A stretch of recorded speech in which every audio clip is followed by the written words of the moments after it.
My name is Josiah Bray. My class time is 9 o'clock. My speech title is Academics v. Athletics. I have 6 credible resources and 4 in-text citations. College is a tough place, as we're just coming into the realization that we're adults now, that we have to learn to adjust to the tedious schedule that college has thrust upon us.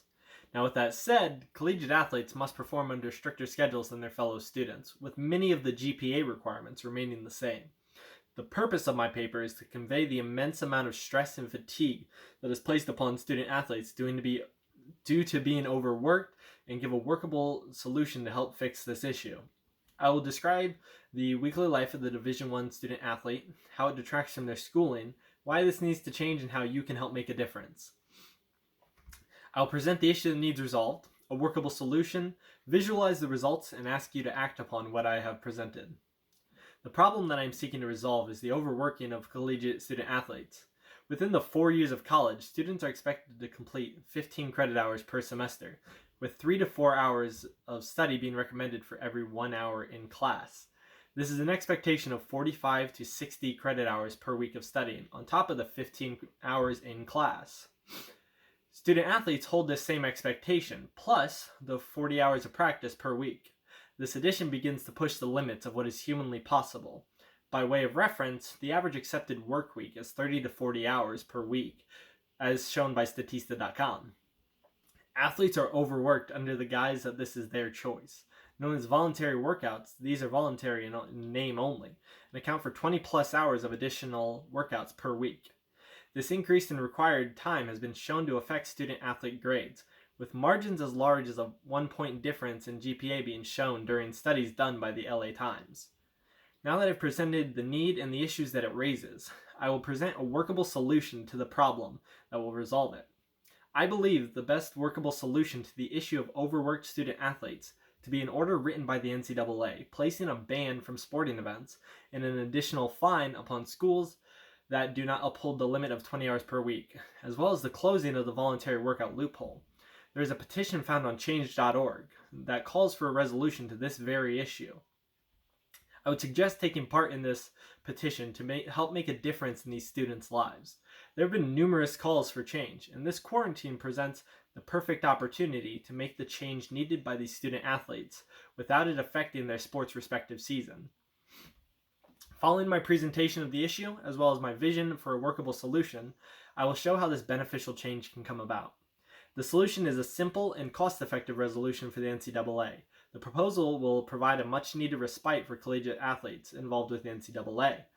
There could be consequences should this solution not be implemented. In recent years, more and more young student athletes are choosing to go professional overseas rather than attending college.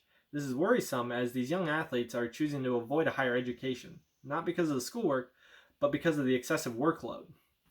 The solution that I've proposed is a workable and simple solution to the dire situation that we face. First, I will show the benefits of the solution. If you will take out my visual aid entitled GPA Averages of Collegiate Athletes, currently the NAIA League holds a stricter set of rules concerning practice.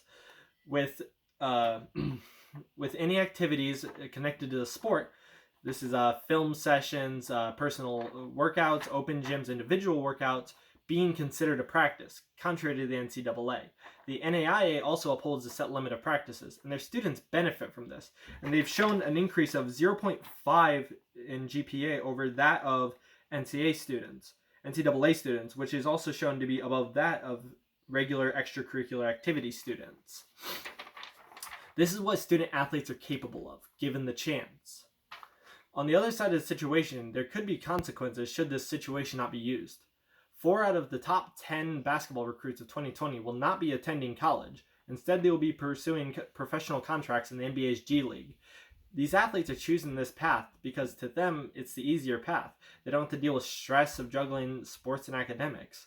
More and more young athletes will follow their lead if something isn't done to change the situation of NCAA athletics. Some have stated that this issue of overworking isn't an issue at all, as the student athletes are not failing their classes. I would refute that by restating the studies done by the LA Times. These students' grades are taking a massive hit, up to a 0.5 in a GPA difference, by being overworked, and are not where they could be. They are students first and athletes second. This solution will help with that situation by easing their workload to become more manageable. Their grades will rise and morale will be boosted, both on the court and off. As I conclude my speech, I would like you to focus on the need for change in the landscape of NCAA athletics. My goal today is to persuade you to accept this need for change and to participate in the petition for controlling excessive collegiate workloads for athletes at the Division I level.